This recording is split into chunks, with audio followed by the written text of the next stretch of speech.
Hello pong muli, mga katambay. Nagbabalik pong muli si Kamanong po para po magkomento po sa inyo dito po sa Tambayang Makabayan. Komento po na inyong lingkod.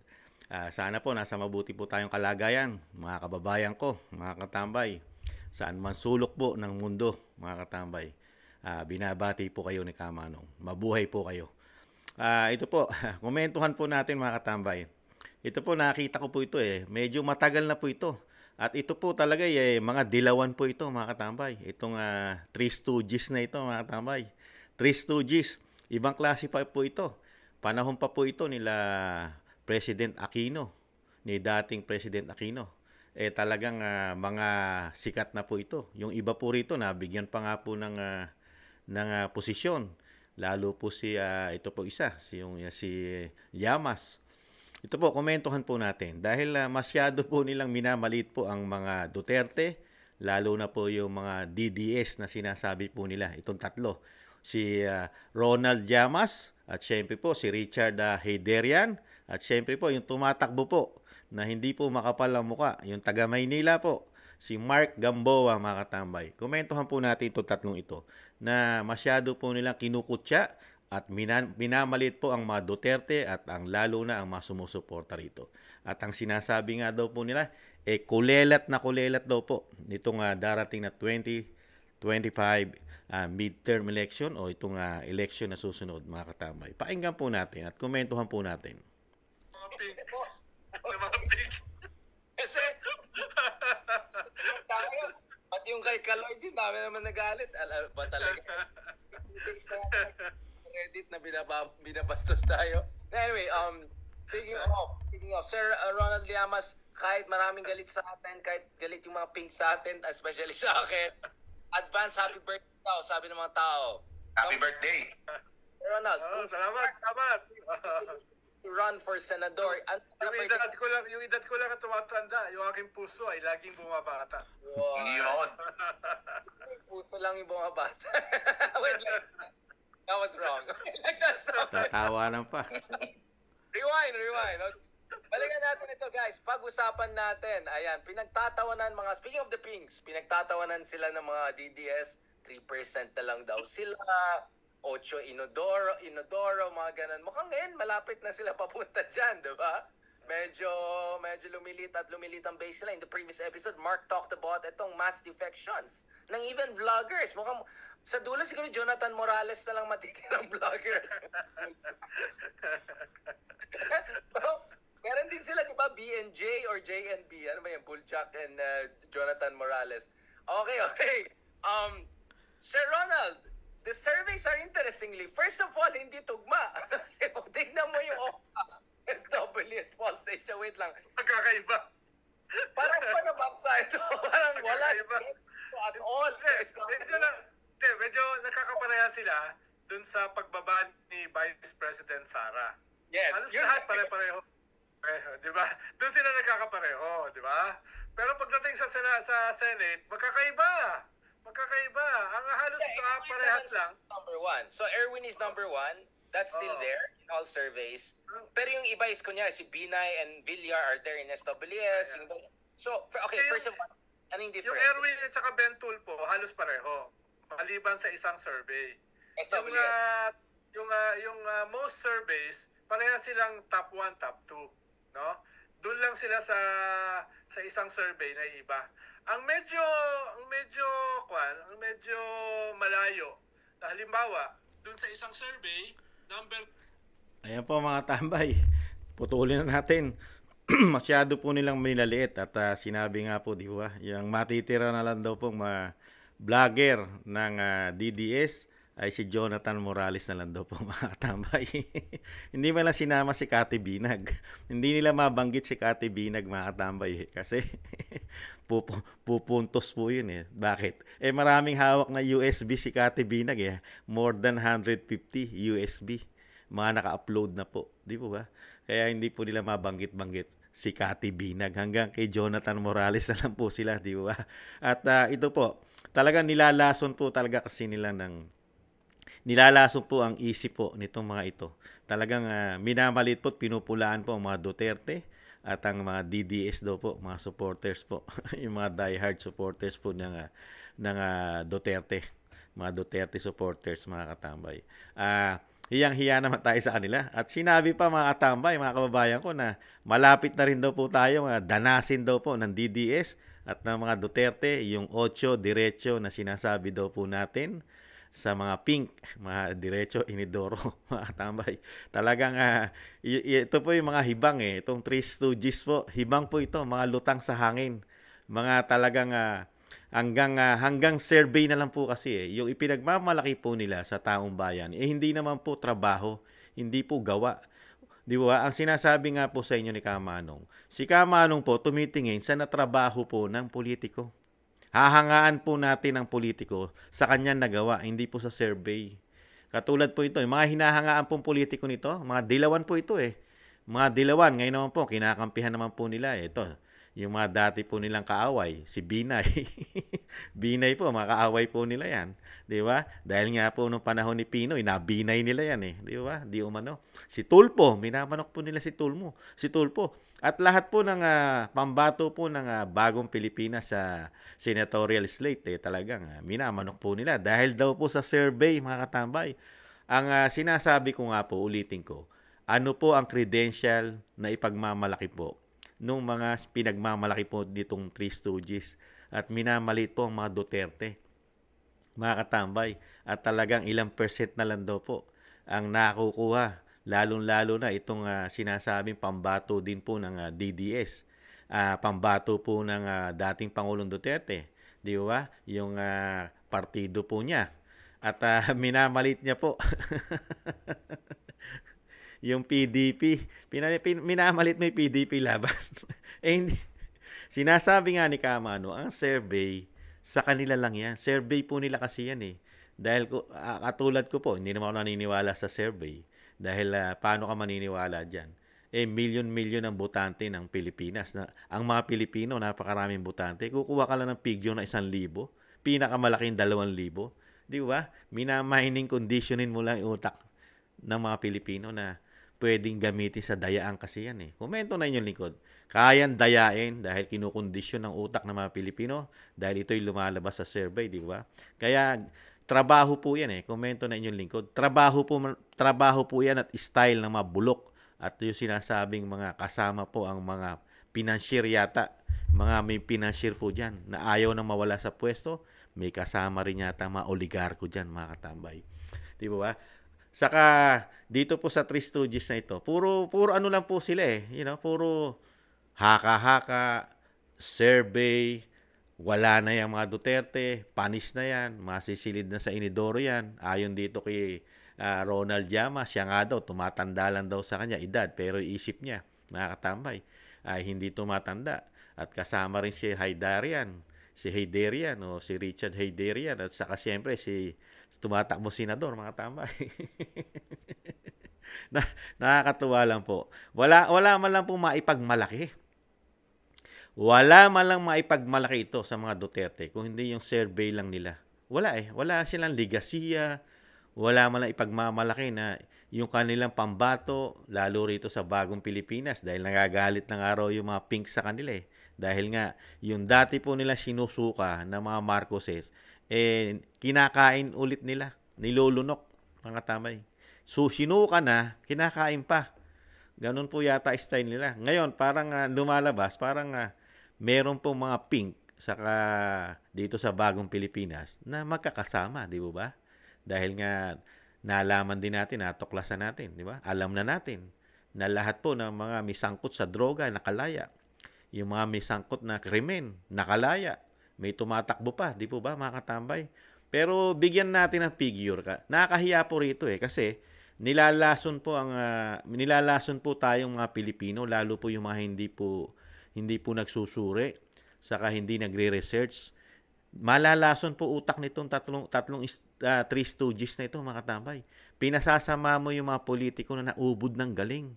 Napakagaling na politiko na nagdaan po sa ating bansa. At kinikilala po sa buong mundo. Kinilala po sa buong mundo ang Duterte, lalo po ang dating Pangulong Duterte, para maliitin ng Three Stooges na ito na talagang kala mong walang nagawang Pangulo, walang ginawang maganda ang Pangulong ito, na mula kasi ang Pangulong Duterte, walang issue ito ng korupsyon sa sandigang bayan. Hindi katulad ng Pangulong Marcos, di ba? Napakaraming issue. Kinilala ang dating Pangulong Marcos Sr. Saan po kinilala? Pagiging diktador. Di ba? Mamamatay tao, di ba? Saka yung legacy ni First Lady Imelda Marcos, di ba? Ano ho legacy yan nun? Maraming sapatos, kinilala sa buong mundo na napakaraming pair of shoes, di ba? Doon po kinilala eh. Tapos yung isang napakagaling na pangulo na nagdaan sa ating panahon, pare-pares naman tayong buhay, napakaganda po ng pagkakakilala sa kanya dahil yung bansa na mahirap na bansa at lugmok sa kahirapan at lugmok sa droga, naiyahon niya. Nabigyan niya ng magandang solusyon kahit papaano. Napakataas ng numero ng average na pagbaba at napakaraming sumuko na mga drogista, di ba? Nagbalik loob sa panahon ng dating Pangulong Duterte. Pero itong tatlong Three Stooges na ito, walang nakikita pong mabuti, maganda, mga katambay. Pakinggan po natin yung mga kinabiliban, nakita nyo to. Ito napakagandang nagawa ng dating Pangulong Duterte ito, mga katambay. Ito po history ito. Wala pong nakagawang presidente po nito. At hindi po nila ipinagmamalaki ito nitong Three Stooges. Babalikan lang po natin. Isang historical po ito na napakatagal ng panahon na talagang marami pong nadisgrasya tayong mga Pilipino, lalo po sa Samar. At kinuha rin po yung pag-aari po ng Pilipinas. Di po ba? Natatandaan niyo po yun? Yung Balanggiga Bell. Tatandaan niyo po 'yon? Yung Balanggiga Bell, 'di ba? Nasa US 'yon. Wala pong presidente ang nakapagpabalik sa bansa noon. History po 'yon. Sino lang po nakagawa noon? Yung minamaliit po nilang Duterte na sinusuka na raw talagang mapupunta na sa inidoro. Ito, pakinggan po natin ito. Hindi po nila hindi nila tanggap ito, yung mga achievement na nagawa ng dating presidente. Pakinggan po natin. President of the Philippines, Rodrigo Roa Duterte. Give us back those Balinggiga bells. Balinggiga Bell.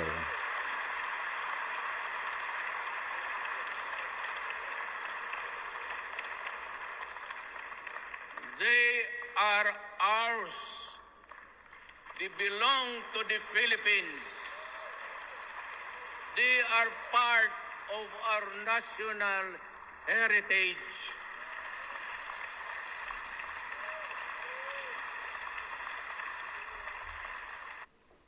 In 1901, there was known as Balinggiga, and that is Eastern Samar.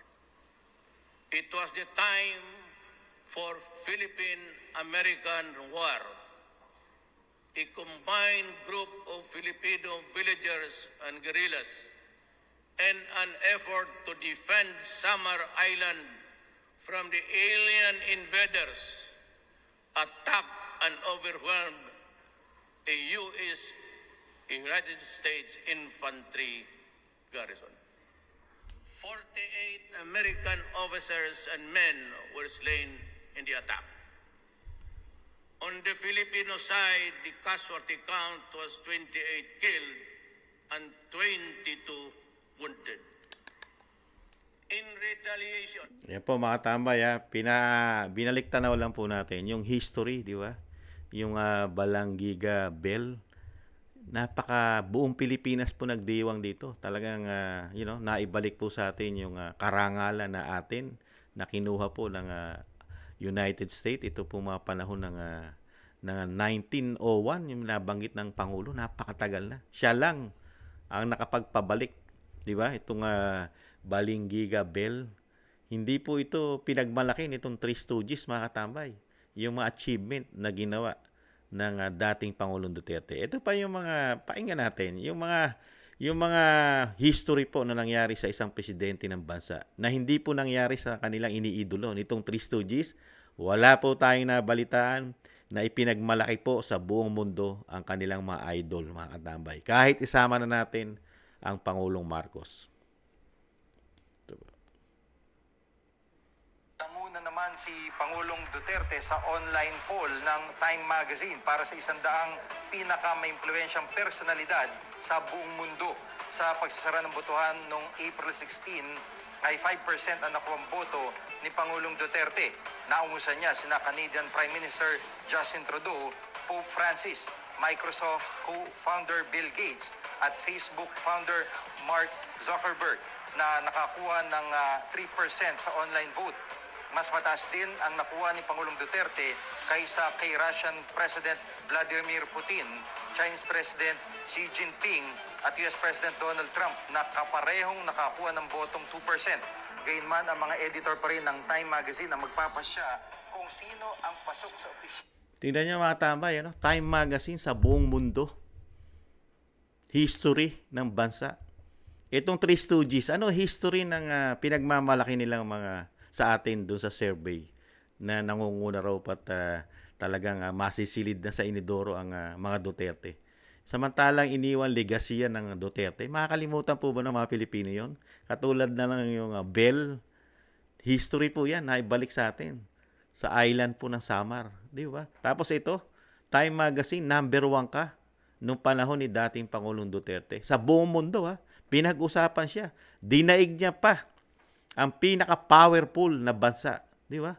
Katulad ng Amerika, Canada, China, Russia, at yung pinakamayayaman sa ating bansa buong mundo, di ba? Ang Bill Gates, may-ari ng Facebook, di ba? At marami pang iba. Nanguna po ang dating Pangulong Duterte, di ba? Tapos paniniwalaan natin itong tatlong Three Stooges na ito doon sa pinaniniwala tayo na ang mga Duterte parang walang kwentang politiko. Mahinang-mahina na. Wala nang patol sa mga Pilipino. Niniling lang nyo ang mga Pilipino. Kaya ito po, dapat po natin sagutin itong mga ganitong klaseng Pilipino. Kasi yung Pilipino na nagkakaroon po ng trabahong napaganda sa bansa, lalong isang politiko na katulad po ni dating Pangulong Duterte, talagang maipagmamalaki mo. Magiging proud ka bilang Pilipino dahil nagkaroon tayo ng isang presidente na hindi lang sa bansa natin na naglingkod ng napakaganda, pati ibang bansa hinahangaan tayo. Maliban lang dito sa Three Stooges na ito na never hinangaan at hindi nila hinahangaan ang katulad ng napakagaling na presidente nagdaan sa ating bansa sa pangalang Rodrigo Roa Duterte, mga katambay. Talagang kung ito po, nakakahiya. Parang ayaw mo na silang tanggapin na kapwa mo Pilipino. Dahil, napakagaling ng presidente mo, pero sa'yo, walang silbi, walang kwenta sa'yo yung mga ganitong presidente. Ito pa po, tingnan po natin. Ito pa po, mga tambay. Leader, makapaka-impluensya raw po. Talaga matindi eh.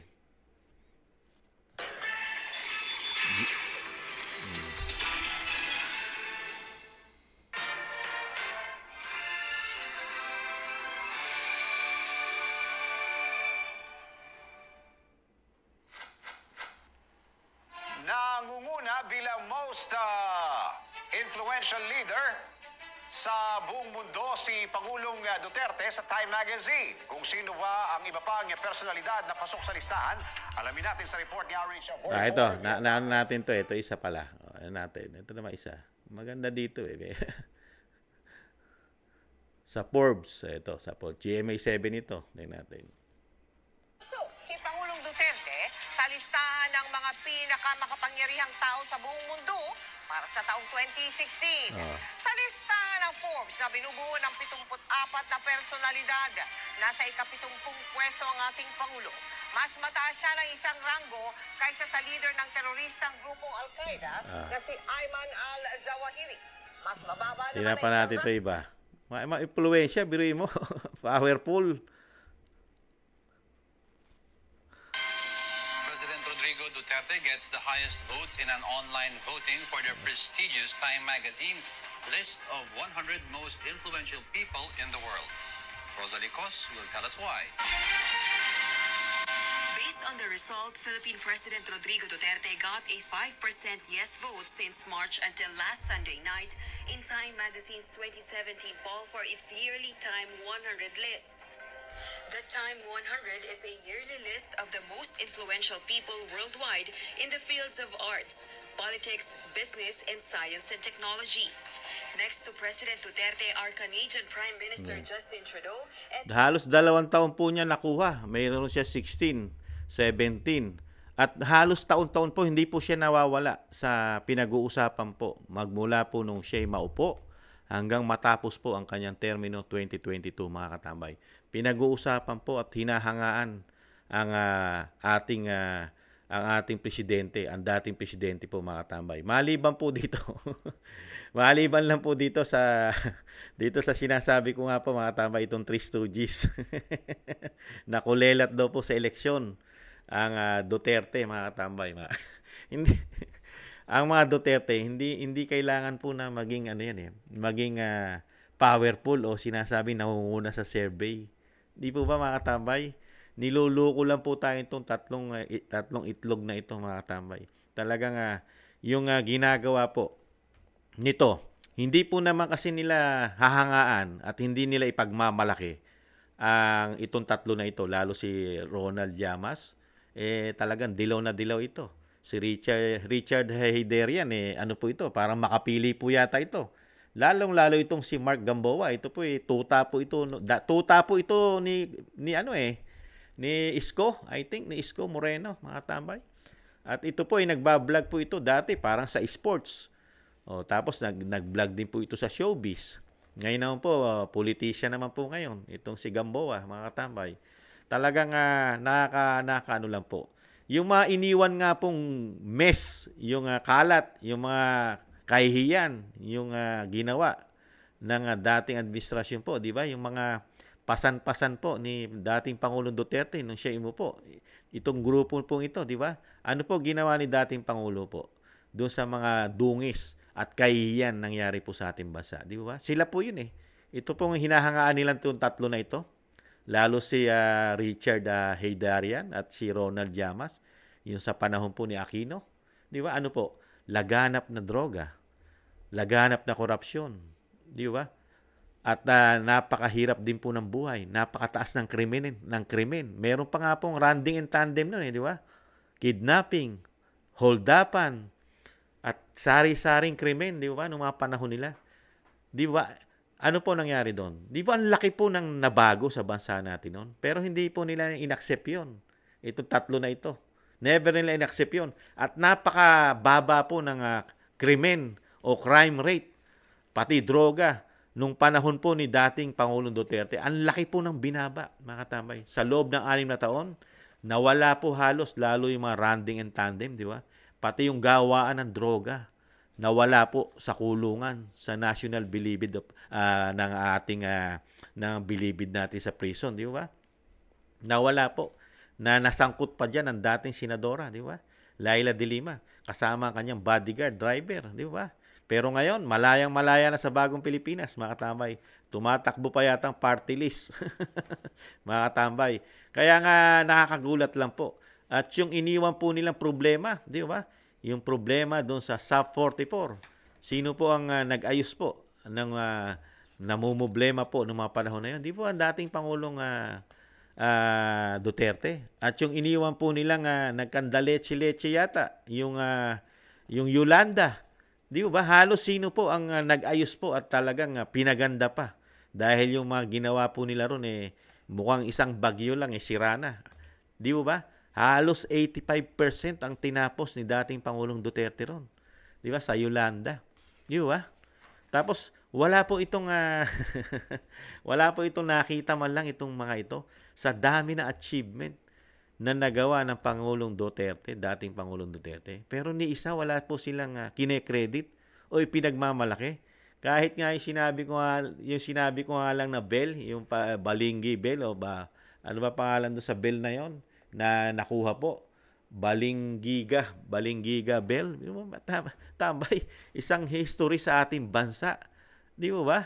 Na maibalik mo na talagang Dahil sa pagiging may political will nitong ating Pangulong Marcos, Pangulong Duterte, excuse me, Pangulong Duterte sa kanyang pagiging may political will siya, makabayan, makatao, at talagang nakita niya yung history na ginawa ng mga Amerikano, lalo rin sa Samar, sa island ng Samar, di ba?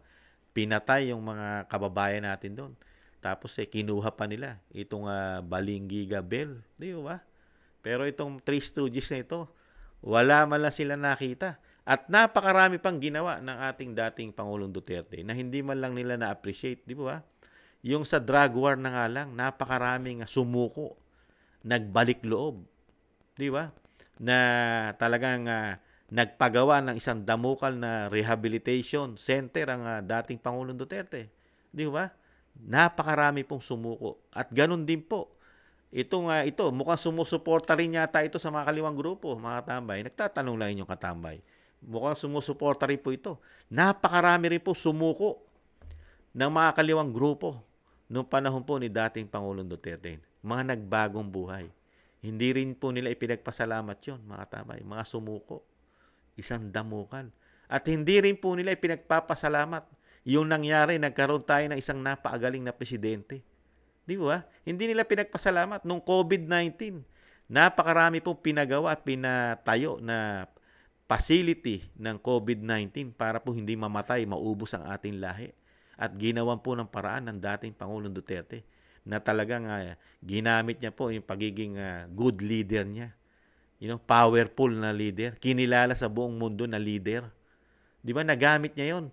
Nagamit niya sa India. Di ba? Sa China at sa Russia at marami pang bansa na nakapag-produce ng COVID-19 vaccine. Di ba? Nagkaroon tayo ng gamot dahil sa napakagaling na isip ng dating Pangulong Duterte. Pero itong tatlong to, yung Three Stooges na ito, wala man lang silang naging pagpapasalamat o pagpuri, kahit kapirasong pagpuri man lang. Hindi po natin nakitaan itong tatlong itlog na ito, mga katambay. Wala tayong nakitang pagpapasalamat. Buhay po ito. Tiyak na nasaksakan po ito. Baka nga nakakuha pa na ayuda ito, mga katambay. Dahil ilang beses, mga taga-Maynila po ito, mga katambay. Taga-Maynila. At isa pa, mga katambay, yung nangyayari po sa kanila ngayon, di ba? Yung paghaba po ng expiration ng ating mga lisensya. Di ba? Yung mga lisensya natin, nagdadrive ito mga ito. 10 taon na. Di ba? Pati ang ating passport, mayayaman po yung iba rito, nagtatravel ito. Hindi po nila inaccept yun. Wala man lang silang naramdaman doon, mga katambay. Yung ginagamit nilang lisensya. At yung mga ginawa ng dating Pangulo, doon sa kanila, nasa NCR ito, Metro Manila. Di ba? Yung programa paglinis ng taian nila ron, yung dagat, pati ang Manila, ang Ilog Pasig. At yung Skyway na hindi matapos-tapos, tinapos. Di ba? Namumblema ang dating Pangulong Aquino Jr. diyan, lalo sa mga right of way. Ano ginawa ni dating Pangulong Duterte? Hindi problema sa kanya ang right of way. Di ba? Natapos ang proyekto. At magkakaroon pa sila ng subway doon, mga katambay. At yung mga LRT ron, yung mga LRT na may magpapasagasa pa pag hindi natapos. Hindi natapos ang proyekto, walang nasagasaan. Sino nagtapos? Yung LRT papuntang Cavite. Di ba? Sa panahon po ng dating Pangulong Duterte. Natapos din yung mga proyekto na hindi nila matapos-tapos. Ang natatandaan kong legasya po nitong hinahangaan nitong tatlong itlog na ito, yung pinagawa po ng administrasyon ni Pino, yung banyo na walang tabing, magkakasama kayo ron sa kubeta. Maraming kubeta, pero wala naman pong walang divider, walang harang, magkakakitaan kayo. Yun, natawa ako ron, mga tambay. Saka yung mga LRT na tumitirek, yung mga MRT na tumitirek, di ba? Napakahaba ng pila, yung mga legasya nila. Pero yung ginawa po ng dating Pangulo, yung mga LRT natin, MRT, na pinalitan po ang mga bagon, pinaganda. Halos wala na halos makikitang mahabang pila riyan. Di ba? Pero hindi po na-appreciate itong tatlong bugok na ito. Ay, tatlong bugok. Tatlong itlog, mga katambay. Hindi na-appreciate. Pero tigas pa rin. Yung legacy ang napakarami na naiwan ni dating Pangulong Duterte. Kung babanggitin po natin dito sa mga ito, yung ubod ng dami ng legasiya, mga katambay, isang damukal na eskwelahan, tulay, airport, di ba? Mga karsadahan, napakarami mga legasiya. Babanggitin natin din niya isang araw, mga katambay, yung mga legasiya. Kasi dito sa tatlong bugok na ito, dinadaan po nila ngayon sa survey, sa politics, at talagang minamalit po nila at kinukondisyon po ang utak nating mga Pilipino na mahina na at wala na ang mga Duterte dahil sinasabi nila sa atin ngayon, ang mga Duterte ay mahina na at kulelat na, lalong-lalo po sa sinasabi nilang survey kuno, mga katambay. Kaya dito po sa mga ito, huwag po tayong maniniwala rito, mga katambay. At talagang katulad po nito, wala man lang nakita si Kamanong na ipinagmalaki man lang nila. Kahit na sabihin mo na ibinabalik daw nila yung kanilang yung galing na sa safety tanks, pinababango na naman nila, mga katambay. At tulad yan, bumabalik na naman daw si Kiko, si Bam Aquino, si Laila de Lima. At yung isa pa, yung tumatakbo po na Jokno yata yung, mga katambay, yung malitang ipin na ilang beses na rin po na-shoot sa inidoro yun. Di ba? Ngayon, pinababango na naman po nila, mga katambay. Malabo po yun. Malabo po yun. Ngayon po nila malalaman, itong tatlong itlog na ito, malalaman po nyo yan. Malalaman po ni Haydarian yan, ni Ronald Llamas, saka ni Gamboa, ni Mark Gamboa, yung sinasabi nyo wala sa survey at nangungulelat sa survey, yung hindi lumalabas sa survey, ngayon nyo malalaman ang galit ng mga botante, mga Pilipino. Di ba? Dahil 2 taon, magtatatlong taon, ang ginawa nyo sa mga Pilipino. Ano lang ang trabaho ng bagong Pilipinas? Magtatatlong taon next year, ang ginagawang trabaho lang, puro issue sa mga Duterte. Issue kay Kibuloy, issue kay Roque, issue kay Bantag, issue kay Tebes, issue sa asawa ni Duterte, mga katambay. Issue kay Sara, issue kay Vice President Sara, mga katambay. Yan lang po ang ginagawang trabaho sa atin. Wala silang pakialam sa problema ng mahihirap. Wala silang pakialam sa problema ng middle class. Nagmamahal ang bilihin, kakulangan ng trabaho ng mahihirap. Wala sila dyan, pakialam. Napakataas na presyo ng bayarin ng kuryente, tubig. Wala silang pakialam dyan. Yan ang trabaho lang binibigay sa atin. Puro release. Puro release lang po. Mga nakaharap lang po sa mainstream media, magsasalita lang po. Pero walang gawa. Pero pagdating sa survey, sila pa rin ang nangunguna, mga katambay. Sila pa rin. Konti lang yung binanggit ko niya, mga katambay. Konti pa lang yung binanggit ko na nagawa at maipagmamalaki po natin sa pamilya Duterte. Hindi ko pa binanggit ang nagawa ni Vice President. Kay dating Presidente Duterte lang, mga katambay.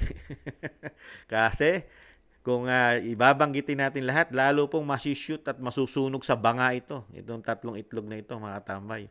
At babanatan pa natin ito, mga katambay. Pagka nakita ni Kamanong na masyado talaga nila na talagang sobra-sobra na nilang laitin ang pamilya Duterte, babalikan natin sila, mga katambay. Itatama natin yung walang utang na loob na katulad nilang mga Pilipino. Hindi marunong tumingin ng ma-appreciate ang isang napakagaling na naging presidente ng ating bansa. Wala. Mga bulag po ito. Sarado isip dahil siguro sa pera.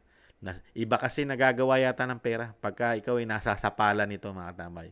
Yung magaganda, hindi mo nakikita. Yung tama, hindi mo na nakikita. Ang nakikita mo lang, yung nagbabayad sa'yo yata, mga katambay, kung saan ka nakikinabang. Ganun talaga eh. Iba nagagawa. Kaya nga sinasabi nga, di po ba? Ang pera ay nagiging ugat ng kasamaan. Di ba, mga katambay? Kaya pagka ang pera ginamit mo at ang nagbigay sa'yo ay hindi maganda at ito'y masama, tsak na masama rin ang mangyayari sa'yo. Di ba? Kaya mga katambay, Maraming salamat po. At isa po, wag natin paniwalaan itong tatlong itlog na ito, mga katambay.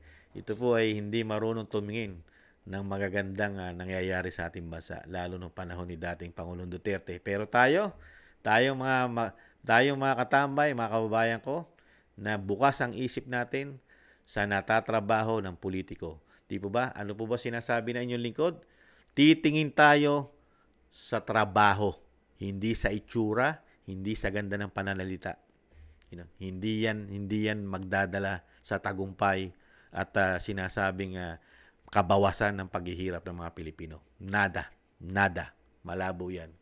Muli po mga tambay, maraming salamat po sa nakagusto po ng ating maliit na channel, Tambayang Makabayan, sa YouTube at TikTok. At ganoon din po sa mga nagla-like, share, and comment. At syempre po sa mga nagsusubscribe. Maraming salamat po mga tambay. Sa muli po, ingatan nawa. Paalam. Bye-bye.